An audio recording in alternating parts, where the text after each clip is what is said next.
So good evening everyone and welcome to the today's session of Saturday Talk. We are having Shri Bibhu Mishra ji.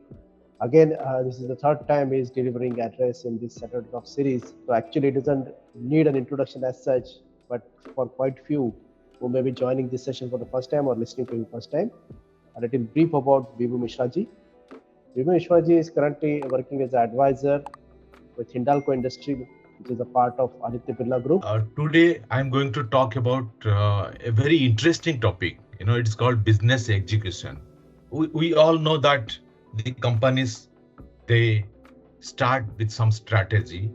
Then, you need to have the people, you need to have the right culture. But in spite of having all that, quite often we see companies fails. Small companies, large companies, all of them fail. And one of the reason could be, or it can be attributed is the way you execute the things. So on that, how it is done, what are the key components that makes business execution effective? We will discuss on that. I will talk a little bit about the leadership challenge, the culture of performance, how it is happening, how the strategy happens, and how the strategy is really executed. Strategy is a plan, but it is to be executed. Then the operation, how it happens, and then one more point is about the development of leadership pipeline, the talent review. So this is another aspect we will talk about. Let us talk fast. Let us discuss about the leadership requirement for any organization. It is the leaders who basically shape the organization, and in that you will see that there are leaders who is a leader. A leader is somebody who has to first internally understand, and he must be a leader first inside himself. First you become your own leader, then you can lead others. Think on this very deep point. And for that, you must know yourself. You need a lot of authenticity. You need to be aware of yourself. You must have the self mastery, and you must have humility. So these are some of the components the leaders must have, and this has to happen from the top to the bottom. If the top leader is like that, but in the balance of the organization there are a lot of leadership gaps, then the execution is going to fail. Now, once the leader, we have got the right leader, also he must know his people. One of the key thing the leader has to know is that he must know his people. And what he needs to do is that he must give them clear goals and priorities. And these goals and priorities, they must be realistic. Also, one more thing is that the whatsoever goals are given and all, there must be a follow through. Sometimes the leader gives an order, but after that there is no follow through. Whether it has happened, it has not happened, there are other challenges. So all those things, by the time you realize, already the damage to the business has been done. So those things are to be avoided as a part of your execution strategy. Then also you must have the system to reward the people who are doing the right jobs.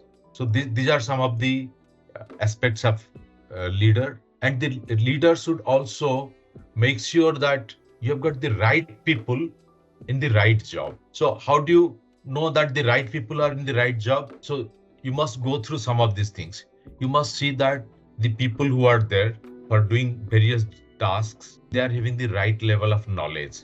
In the organization, if you have a gap there, it can be very expensive. So the job and the talent of a person, they must fit more or less. Or if there is small gap, of course you can do some training and all, but you can't have a very low capable people, or your employees, and then you fit them. Sometimes it happens in some of the organizations, especially run by with you bring your friends, relatives, and you put them. So those sort of things, they make the organization weak, and that is where also the executions, they fail. Then also there should be an execution bias. I will talk about this a little bit more. Okay, so let us say if you see the present organizations, they run with certain new beliefs. The old system was, the hierarchy-based organization. The decision is taken in the top and implemented at the bottom. Bottom people are not allowed to take decisions. So those sort of models, the companies must move away from that. If you are having that sort of a culture, then it can't be a culture of high performance. With the modern people who are working or coming as the workforce, those sort of old models are going to be detrimental for your organization. Now, if we talk about the culture of performance, the other thing which we need to see is that as a company, okay, you must have a execution culture. Okay, when we talk about execution culture, it is, you must pay a lot of priority that the executions are properly happening. It is not that you are having the meetings, nobody takes a minutes of meeting, nobody writes, it is all happy go lucky type of meetings, then there is nobody to follow up. Or when you are having a follow up after a month or so, A tells that it was B's job, so or B says that it is C's job, and those things are not clearly defined, or the targets are not realistic. So those not too slack or not too ambitious. So these sort of things should not happen. So this is basically a it is called an execution culture. And also in a high culture where performance is given a priority, there the dialogues happen constantly, whether it's between the boss and his group and between the peers. The dialogue happens constantly, and with constant dialogue, a lot of uh, you know things which can go wrong, they are avoided at the right time, or you get enhanced results. For this also, what you need is an empowered employee. The present employees, whether it's uh, at one time, uh, I also remember that, for 30, 40 years back, when there is a computer and all, we say that no, workers you can't touch. Okay, it is only for the engineers. Now you can't say like that. Even if it is a if he's a matriculated, he has done his matriculation and he has come, so he will be using a mobile, and mobile is one of the biggest computers which we are all using. Now you can't stop that guy from using the computers and all which are available in the company. So this sort of uh, culture of performance, that is required. So now, we talked a little bit about the culture of performance, and also the when we talk about the reward, it should be a culture, a organizational culture. The rewards, some people get happy and they perform well with some awards which are intrinsic. Okay, you pat them in the back, you say that you are good, or you send an email saying thank you. That is enough to motivate them. Whereas certain other people, they need the extrinsic things. How much money is there? Am I going to get some bonus? What about the my foreign tour? So these sort of things, are they, is it being given? So this sort of both type of people you will find in an organization. Now the job of the leader is to make sure that you have got a proper balance between both. Okay, you should have the ability to do both, and at the same time the reward must be properly measured and given. It can't be any arbitrary thing. It has to be given in the right manner, with the right parameters. If you perform this, you will get this sort of rewards. So those things should be clearly defined, or as much clarity you can bring to the organization, that will define the way you are running your organization.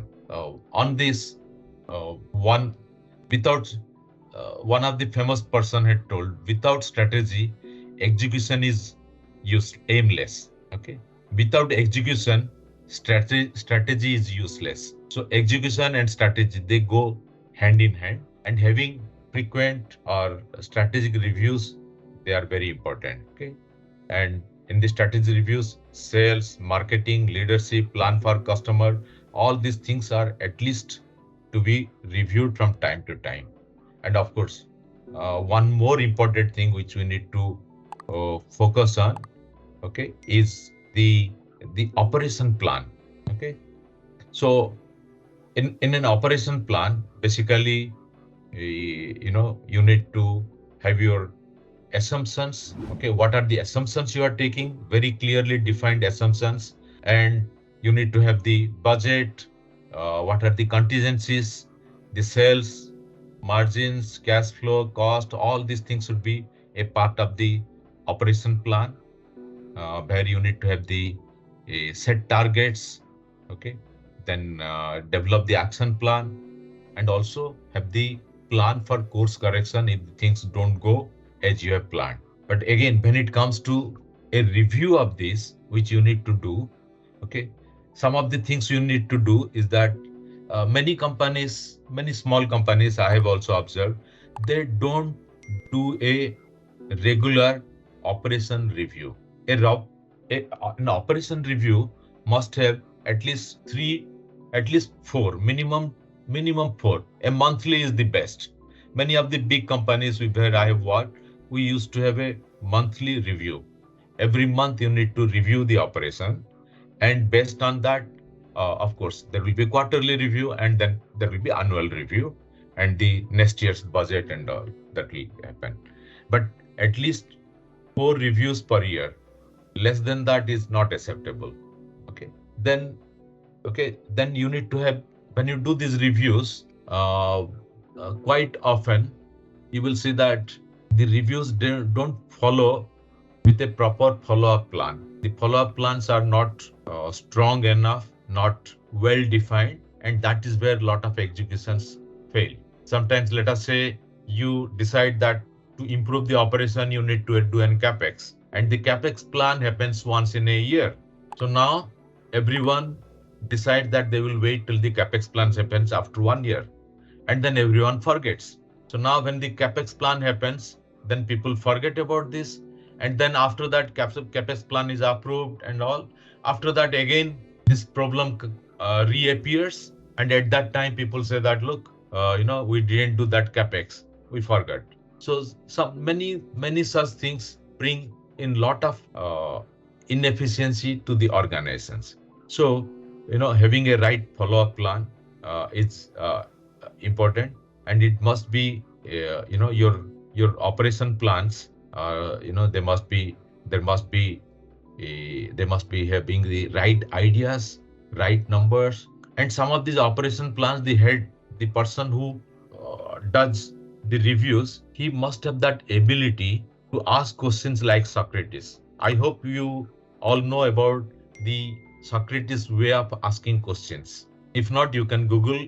It will give you the list and all the questions which supposedly Socrates used to ask. Very simple questions, but very powerful. And once you have that ability, okay, as a leader, if you are having that ability, it will be very, very helpful for the organizations. So you must have the right ideas, right numbers. Okay, then you need to see how much of that action is going to happen. And when you make these things, you must make the realistic and plausible actions. I have seen in the plant sometimes in a meeting, somebody feels pressurized, they will say yes, but you can read in the face that they are not going to do it. So sometimes I take them aside in a one-to-one meeting, and I say that, look, what are your issues? Then he says, no, it is not possible. You are telling in front of 20 people, so I have got no option, and I agree, but I know that is not going to happen. Then you can ask the whys.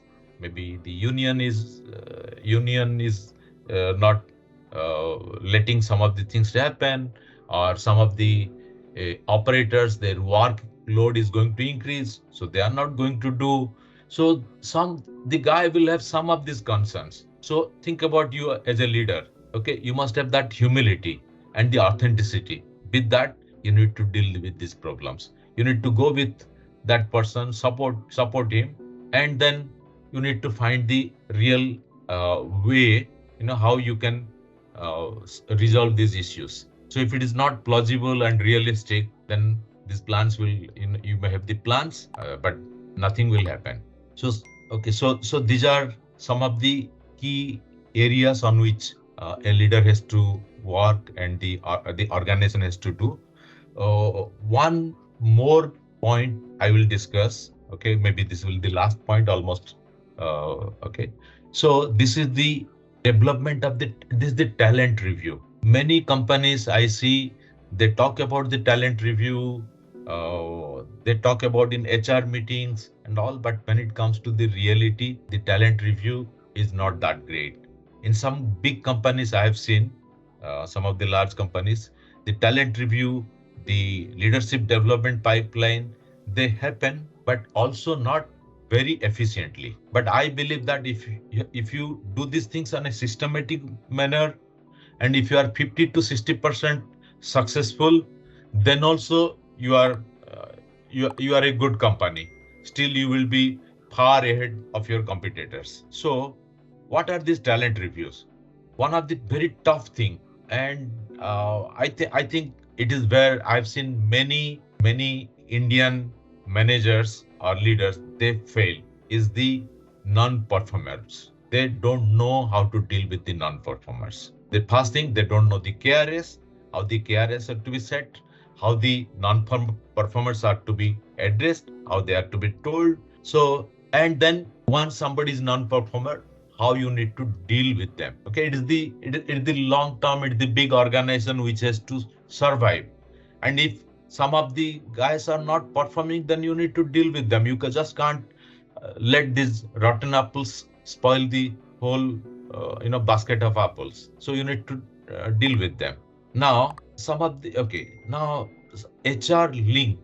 So HR sometimes, uh, when it comes to non-performers or talent review, quite often HR and some of the operational functional areas, whether it's finance or operation or or maintenance, some of those areas, they don't connect to each other. So HR goes in its own way and the rest of the organization goes in its own way. So then this inconsistency, okay, creates problem, and then the talent review is not good enough. You may have a talent review, but it will not be a good enough talent review, and that will reduce the way you are doing your executions. Now coming to the development of leadership pipelines, you need to have a plan when somebody is joining your organization. Okay, how you are going to handhold that person, so that he becomes a part of your culture, part of your organization, uh, is aligned with the rest of the teams and the leaders. Okay, so these things, and then what is it? How do you retain that person? How do you develop that person? Train that person? Okay, those sort of things must be done very well. Like the present company where I am, Hindalco, some of the people, when they join as the GTs or graduate engineer trainees, and by the time in 1.5 year, when their training is finished, by that time they might not be knowing, but in their succession plan, we have done what this guy is going to be in 10 years from now. Is he going to take that critical position which is going to be vacant?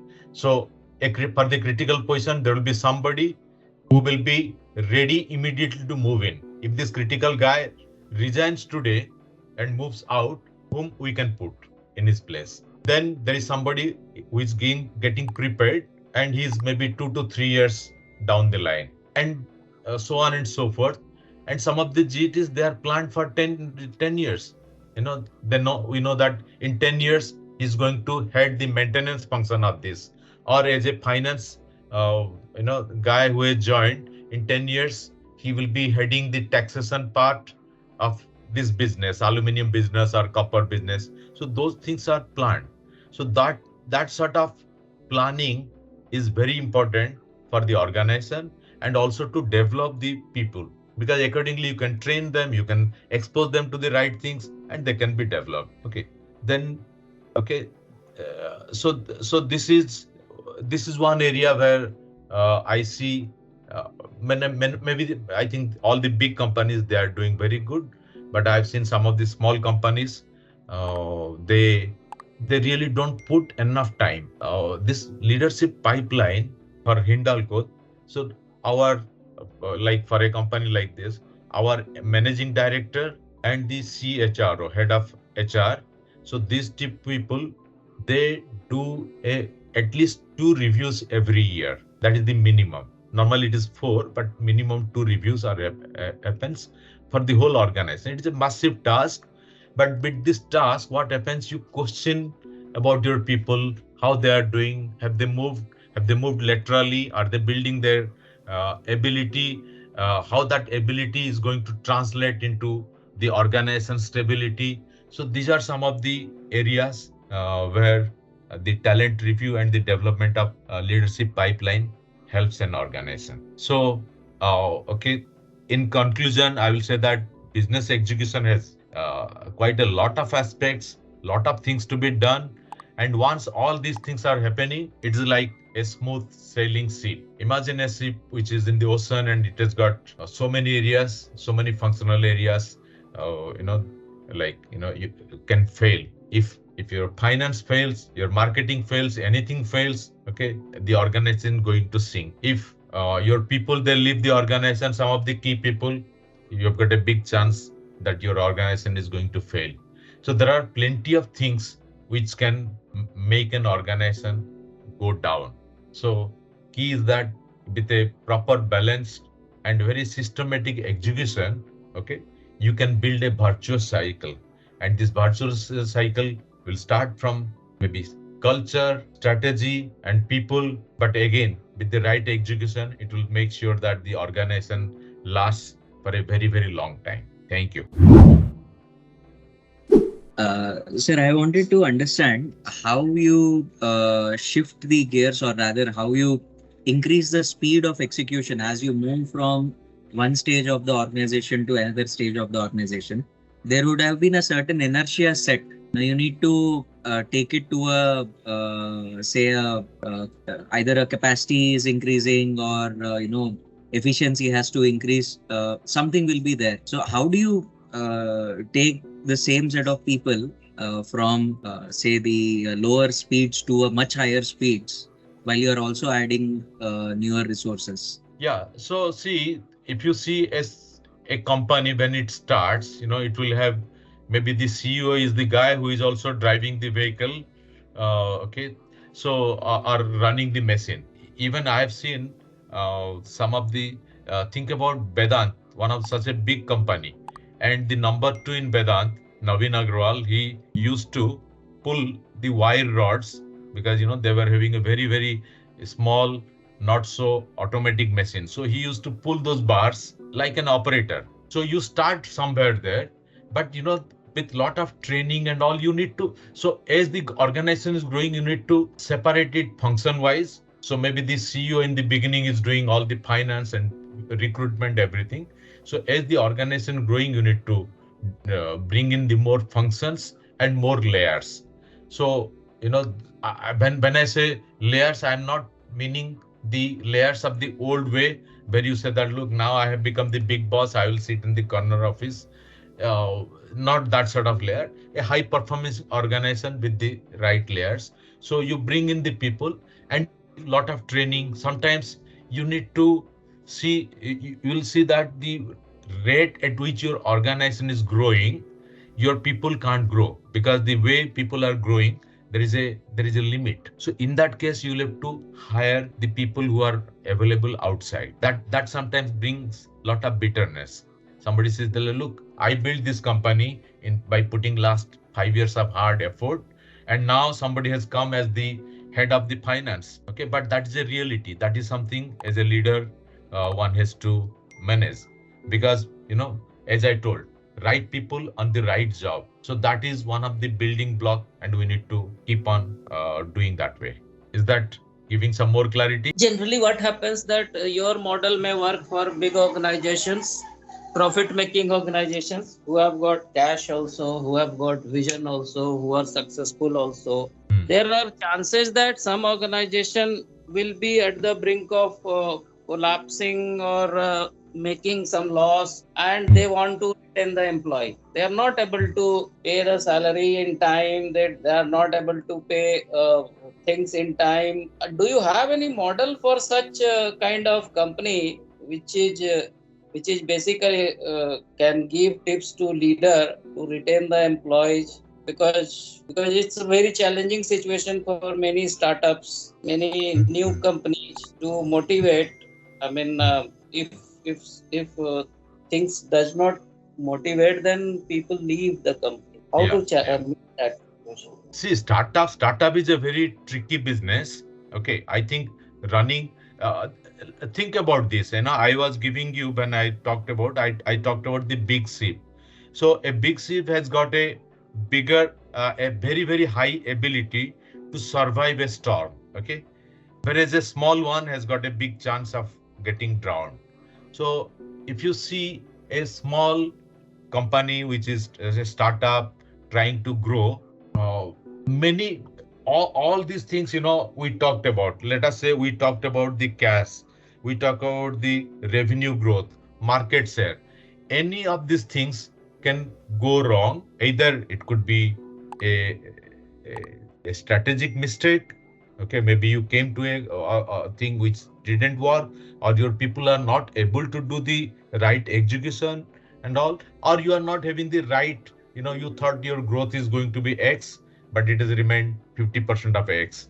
Okay, so that way your cost has not come down.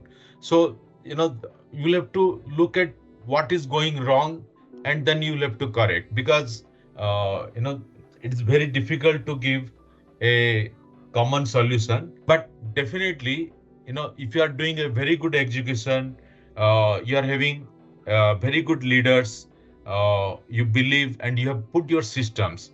Let us say many startups, it takes them years together before they can put a culture of performance, or a simple, forget about big sounding words like culture of performance. I'm talking about just a reward system. Okay, or empowering the employees. I don't know, just let me see one thing. I hope okay, no, my daughter was supposed to join, she has not joined. So my daughter is working in a startup. Okay, so they were having a big function, very badly planned by the the promoters.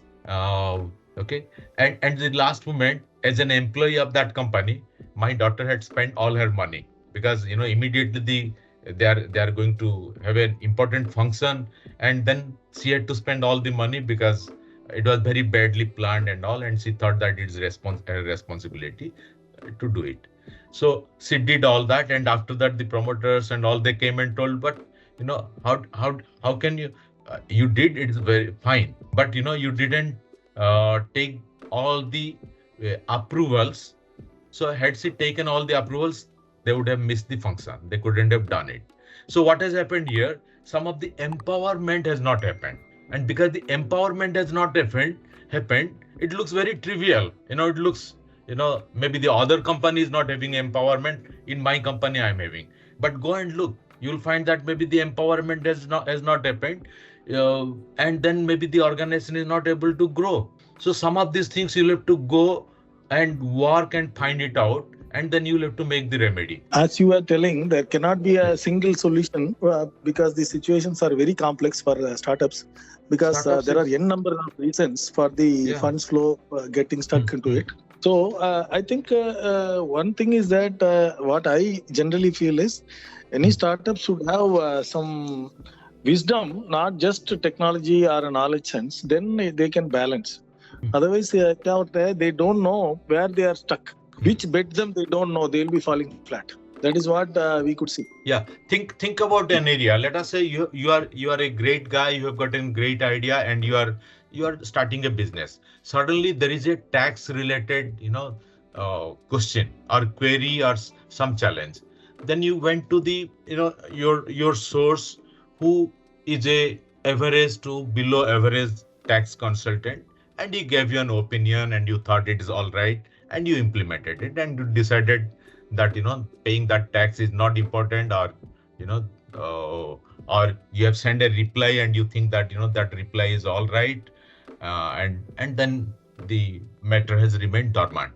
Now after 2 to 3 years, okay, suddenly you get a big tax thing from government, and just one thing like that can spoil all your good work. 99% good work you have done, only the tax consultant whom you hired for this particular advice gave you a bad thing. Okay, now compare that with a company like Hindalco. The top tax guy in Hindalco is a 35-year experienced person. All his life, he has taken training, he has learned, he has enriched his knowledge on this, and getting maybe, something like 2 crore salary. So these two are not comparable. So the way Hindalco or a big company is protecting its tax thing can't be compared with a startup. So that vulnerability of startup is always there. That's it, sir. Same thing, you can talk about a legal thing. A legal advice you have taken from an average guy, and you thought that, okay, that is all right. And now suddenly that becomes a big liability. Whereas you are focused on your marketing, you are focused on your cash, people, you have got the best people, you have got the best leaders. But because of a legal thing, you may lose your startup. That's it, sir. True, sir. I'm not. My job is not to make somebody feel pessimistic, but these are some of the realities we need to. Whether optimism or pessimism, it's a question of reality. We face even this balance sheet. I face a notice of 50 lakhs. But see, it is a reality, right? So we have to have proper people in every area. At least we should be connected, whether they are paid consultants or otherwise. We should talk to people like you, seniors. Why we are having in Janyu that first panel of advisor, then comes the board of directors, because of this only. Because you people have so much experiences. Even by 1 hour talking to you for 10 minutes, 15 minutes may give a lot of thought process so that we can defend our companies. Sir, earlier people had the notion that persons with family business background will be successful. But nowadays the startups are coming from various backgrounds, and most of them, I believe, are not from family business background. So what is your advice to them so that they will be successful and will be careful in the business? No, see, most of the startups, they work in a different model. We talk a lot about high performance organizations. You will find that most of the startups, they come in that category. Whereas many of the family business, of course, they are also taking training. They are also having the transition, the new generations. When they are coming, they are different people. So that hierarchy, the top guy has to make all the business plan and strategy, and he keeps that book or the 200-page strategy in his in his office, and nobody else knows about that. Their job is just to do. So those sort of models are going away, and many of the startups you will find now, they work more like having that high performance model, where many of the employees or most of the employees, they will have much more empowerment. They work more like teams. They solve many of the problems as teams. They believe a lot in the cross-functional things. In the old organization, you will find that the finance or the HR, they are all their verticals, and they will try to hold to their ground. Those things are moving away. Now in a startup, you will find that the boundary between the finance and the HR and the operation and the technology development, those will be much more fuzzy, very, very, or they work more in teamwork, where the performance is given more premium. So that is one of the things I talked about in the culture of performance, that this old belief system to new belief system, that movement is very important.